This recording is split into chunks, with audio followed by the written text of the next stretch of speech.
Hello and welcome back to this TechNet video. Today I'm going to be going through how to set up a 4-page magazine document in InDesign. This will be for A-level media for your NEA coursework. Just going to go through a really quick and simple tutorial on how to set it up and how to get everything in order for your coursework.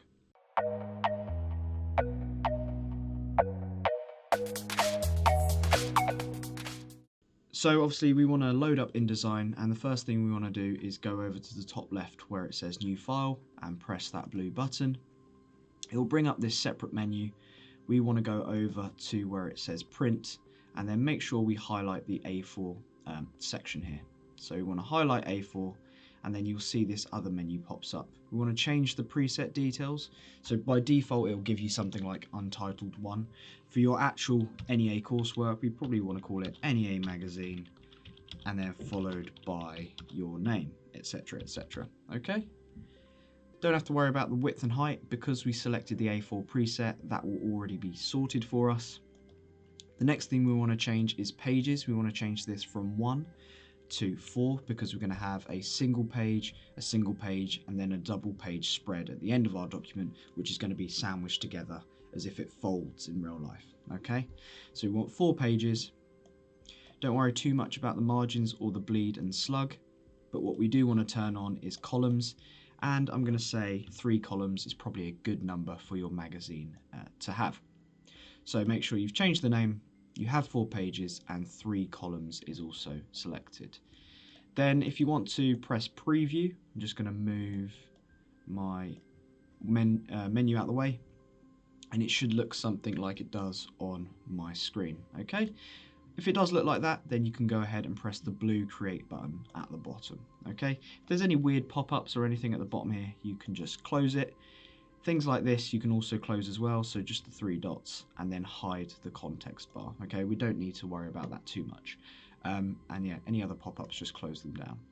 Okay, so a little bit about InDesign. This is your workspace. Obviously you've got your document in the center of the page, you've got some menus on the side, and you've got the toolbar on the left up here, and a few more options at the top. We're going to change our workspace, which is this entire working environment here, from Essentials, where it says Essentials at the top. We want to click on that and change it to Essentials Classic. So what this gives us is a slightly more advanced setup. As you can see, it's added this top window up here. Gives you a bunch of different options to play around with, which I think is a little bit easier to use in your coursework. First thing I want to do though is close this little side menu here, make it a little bit smaller, and then I'm going to open up the Pages tab. So as you can see, we've got a 4-page document. Currently it's set to single page, double page, and then single page. We want to slightly tweak these to where the single page is actually in the middle and the double page spread is at the bottom. Now to do this, to rearrange your pages, you want to left click on this inside page, right click, and then untick both of these options. So untick allow document pages to shuffle, and untick allow selected spread to shuffle. Okay, you might have to do this a couple times, but as you can see, both of those options are now unchecked. Okay, and what this will allow me to do is drag and connect this inner page to the bottom. So now instead of having a single, double, single, we now have a single, single, and a double, which is exactly what you need for your NEA coursework. Okay, we can go ahead and close that menu down. And what I'm going to do on my keyboard is Control- to zoom out. And as you can see, we've got a bird's eye view of this entire document. So we're kind of looking down on our magazine at the moment. So Control- to zoom out and Control+ to zoom back in. Now, obviously for your coursework, you're going to be doing obviously this first front page, and then probably something like an editor's page where you have a bit of text here and a big picture. But in this particular tutorial, I'm going to be focusing on adding content to your double page spread. Okay, so which is right at the bottom. You can use these sliders on the right hand side, and also there's a slider at the bottom to zoom, to move left and right, and obviously a slider on the right to move up and down. So if you just navigate to that end page using those sliders and Control+ to zoom in, you want to sort of fill the page like this so you can see your document nice and clearly. Now the first thing we want to do is add in a nice big header, so a big title. So if you go to your toolbar on the left hand side, there is a T tool or the type tool. you want to select that, and then clicking on this inside margin, you want to drag out a nice big large text box. Now if you go over to, so using these purple margins, if you go over and it becomes too big, like it overhangs over here, then you can go back to your selection tool, which is right at the top, either by selecting it or pressing V on your keyboard.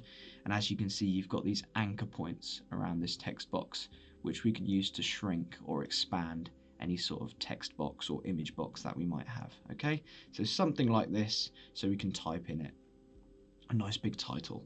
So I'm going to go back to my type tool and then click on the inside and type something like headline. Obviously for your actual coursework, you'd want to type something in that is related to your magazine, but for the purpose of this tutorial, I'm just going to keep mine really brief. So nice big headline. And then as you can see at the top, we've got a bunch of different options here. So by default, it's set to this typeface called Minion Pro. We can click this and drop it down to a bunch of different options. This is where you can add in your own fonts that you can download from websites like DaFont or Google Fonts or something like that. But I'm going to go for something nice and bold, maybe like Bebus. Make sure it's highlighted, and we can scale it up here as well to something like 60 points. Now obviously depending on the typeface you choose, it might be bigger or smaller, but something that's nice and bold and clearly legible to sit in your headline box. Okay, so that's your headline done. The next thing you want to do is go back to your selection tool, select that headline and do Control C and Control V on your keyboard. This will copy and paste this headline to be sat below. And what we're going to do here is change the font to something different, something not as bold. And we're also going to shrink this size down to something like 18 or 20 points. So still quite big, but not as big as our headline. And this is where your Standfirst and your byline will live as well. So this will be a sort of very brief, snappy hook for your audience to read before they read the magazine text, which is going to sit in these columns below. So that's what your Standfirst and byline is. Obviously your byline being who has written the article. Okay, so we're just going to make this box a little bit smaller. Your Standfirst and byline will probably be about 2 or 3 sentences, probably 2 most commonly when you look at magazines. So make sure your box can have space for 2 lines to sit within it. Okay, so we've got a nice big headline and a nice big Standfirst and byline. The next thing we're going to do is add in our first column of text. So go back to the type tool and draw out a nice vertical column like so. Now this is going to sit nicely within this first column margin here. Okay, and then obviously we're going to do the same for these other 2. So Control C and Control V to copy and paste, and then do that one more time. So we have nice even 3 columns like this. Okay, so 1, 2 and 3, and what we're going to do is link those so we can type across all of them. Now if you have your own text, this is where I want you to add it in this first column now. But if you don't and you just are sort of formatting the layout of your magazine, you can go up, you can select the box, go up to type, go down to fill with placeholder text, and that will add in some lorem ipsum or some sort of default placeholder text. Okay, I'm just going to zoom in to see a little bit better, but we've got text running in this first column. Now for the purpose of this, I'm just going to duplicate this text one more time and show you a cool little feature that InDesign has. So as you can see, 2 things. Number 1, at the bottom of my workspace, I've got something that says 1 error. Now if I click on that and go to the pre-flight panel, it will tell me that I've got something called overset text.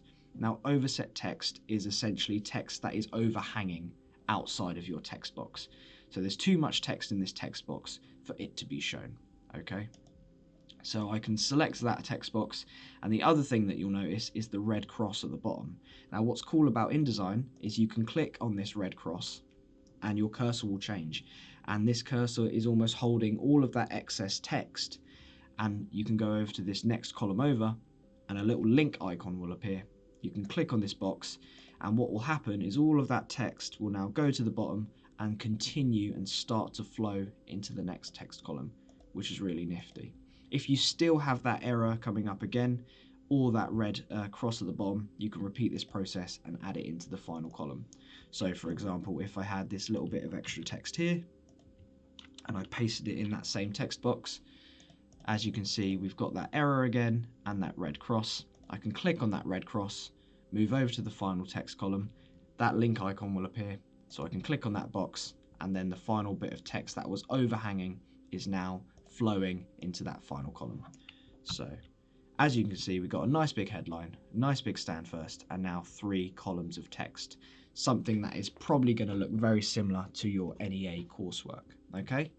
So really nice, simple stuff so far. The next thing we want to do is probably add a nice big hero image, which is going to sit on this right-hand page here. So to do that, you can go to File and then Place, and then navigate on your user area, so this PC and your user area, to find an image that is related to your magazine, okay? And you would have already taken these photos for your coursework. So I'm just going to find an image on some stock photos.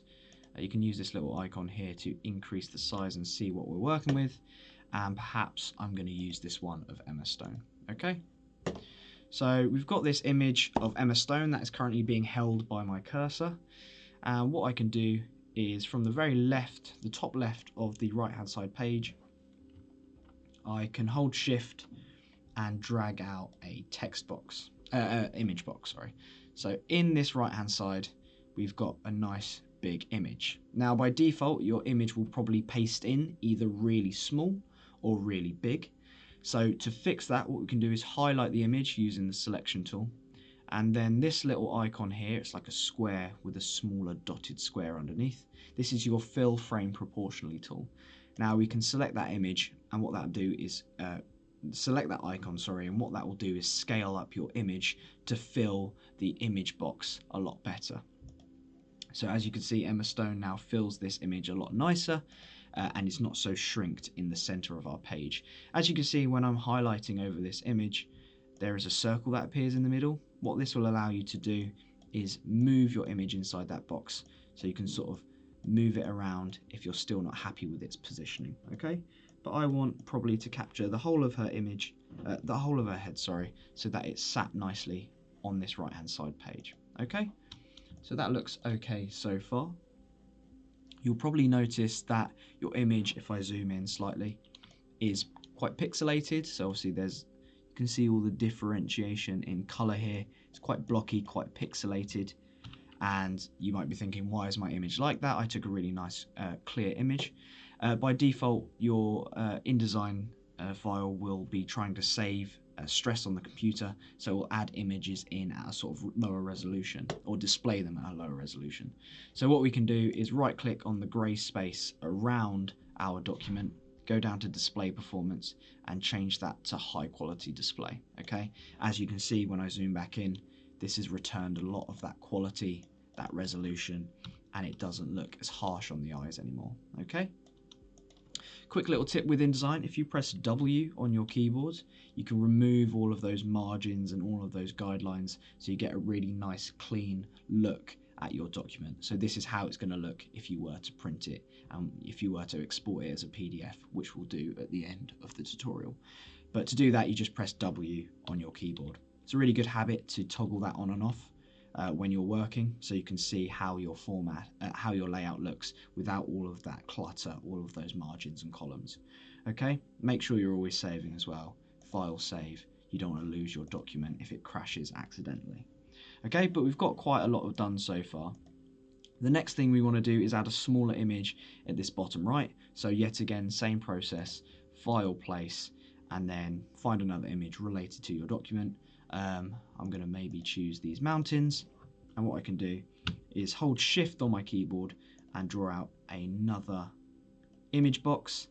That will paste my image in. Yet again, it's pasted it in too small, so what I'm going to do is go to that fill frame proportionally tool and scale that image up, and maybe hover over and move this mountain over so it fits more in the center of my image. Okay, that looks quite nice. W on the keyboard to preview, looks okay. All right. So the next thing we're going to do is add some page numbers and a running header. So a running header will sit at the top of your page, and a running header is used to give your audience or your reader context to where they are in the magazine. Now obviously you're only designing a 4-page magazine, but this might be part of a much larger magazine in real life. So a running header gives the audience a clue to what they're going to read. So this might be Emma Stone, blah blah blah, whatever the article is related to. So to do that, we're going to use the same skills we've used before. So Control C, Control V to copy and paste. And we're going to place this running header at the top of our page. Running header, okay? Now you can place this top left or you can place it top right depending on your imagery, but I'm just going to leave mine here in the top left because I think it's got quite a good bit of spacing here. And then same thing again, Control C, Control V to copy and paste, and we're going to add in some page numbers. So this might sit in your magazine. If you're imagining this as part of a much larger magazine, this might be a lot later in your magazine. So I'm going to do pages 14 and 15. Okay, and we're just going to shrink this text box down so it's not cluttering up our layout. Okay, you can highlight that, and up here there's this justification options, so you can move this over to the right hand side and make it sit nicely on our page. Obviously there's a few more like this. So we've got pages 14 and pages 15. Okay, and obviously you'll repeat this process for these upper pages here. But for this one, that's a quick win that we can do. Pages 14, 15 and a running header. So really easy stuff. Okay, and W to preview yet again. Okay. The other thing that you've got to do is caption your image. So we can copy and paste this page number and place it over the top of this mountain here.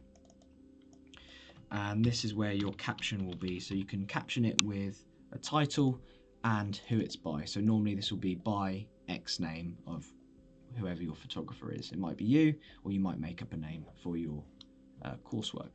But you need to caption your smaller images, and that can sit at the bottom left or the bottom right. Okay.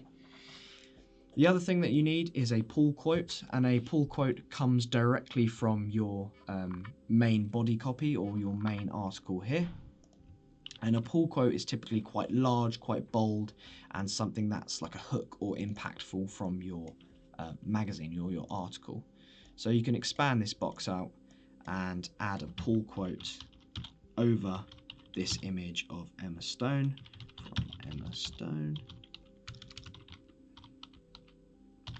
And this can be nice and big and bold. So we can bump up the size of this up here to something like, we'll make sure it's highlighted, and something like 36. And you can also hover around the outside, add a bit of rotation, you know, fit it here.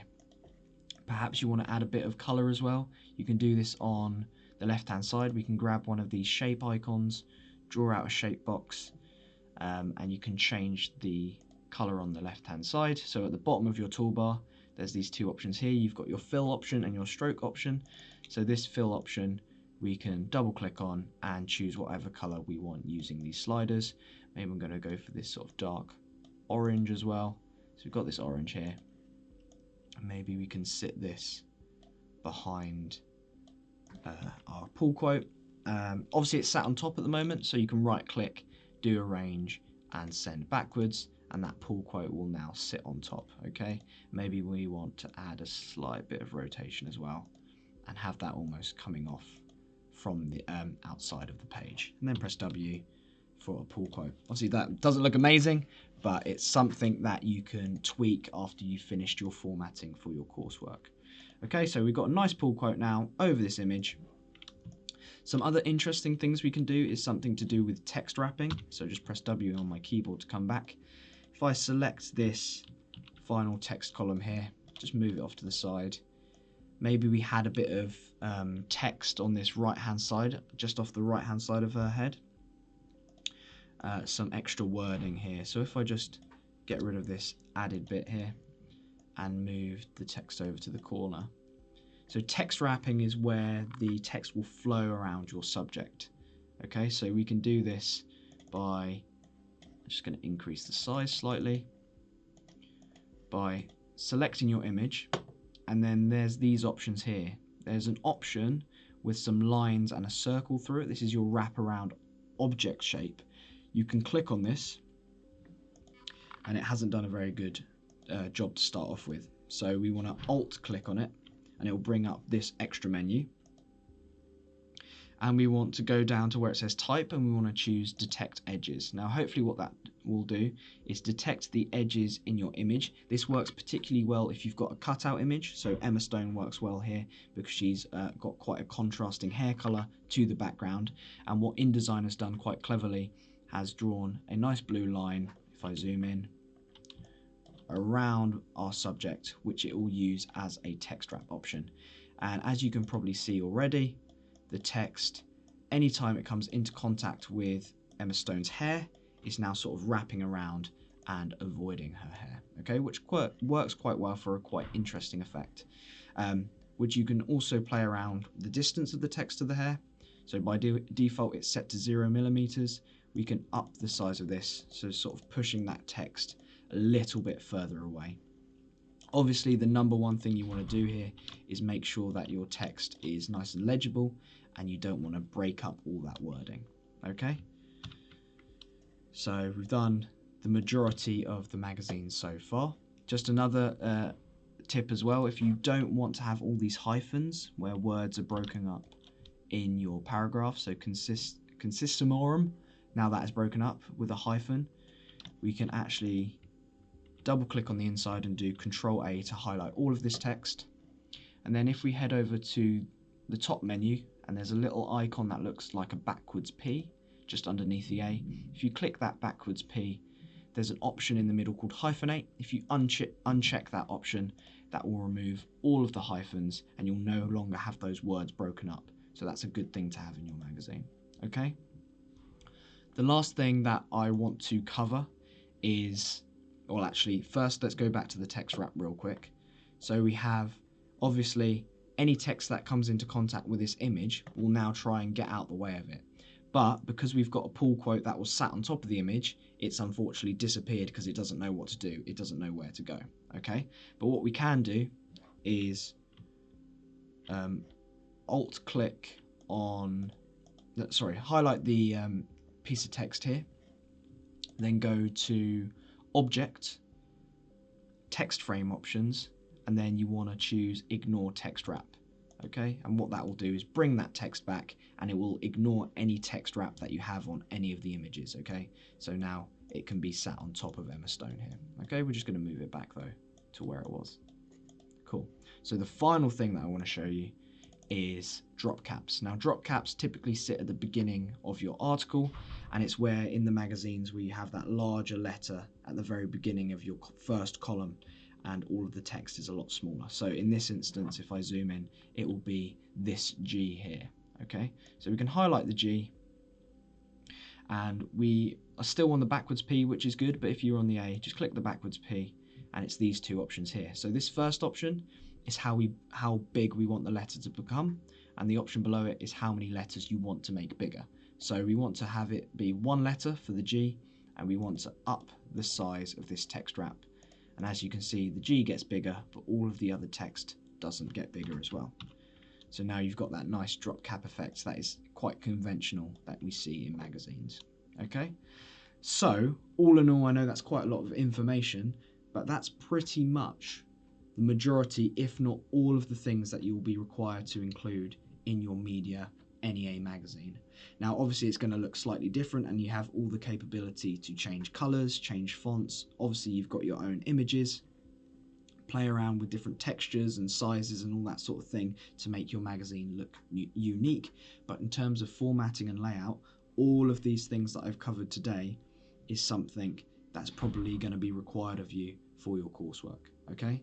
So once that's all done, and you've done your double page spread, you've done your editor's page or whatever single page this might be, and you've done your front cover, then it's time to export. So to export, you go to File at the top, down to Export.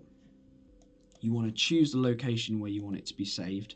So I would save it in your use area, okay? And then give it a good title name. Make sure your save as type is PDF print, and press save, okay? All of these options you don't have to worry about, apart from spreads and all. Okay, so you want all your pages to export and you want spreads to be turned on. Now spreads will allow your double page spread to stay together. If it was just set to pages, it might split them apart, which is not what you want because you've obviously made a really nice double page spread. So you want to keep spreads on. And your output and your compression, I would just change all of these top numbers here to 300 PPI, and then that should be fine. But this, you don't really have to worry about this too much. This is typically when you're going to print the magazine. Okay, once that's all done, you can hit export and then press OK, and that will export your magazine, which you can open up as a PDF and save it to your drive, upload it to Classroom and submit it wherever it needs to go. But yeah, that's pretty much all that I'm going to cover today, guys. So thank you for listening, and I hope that's been quite useful.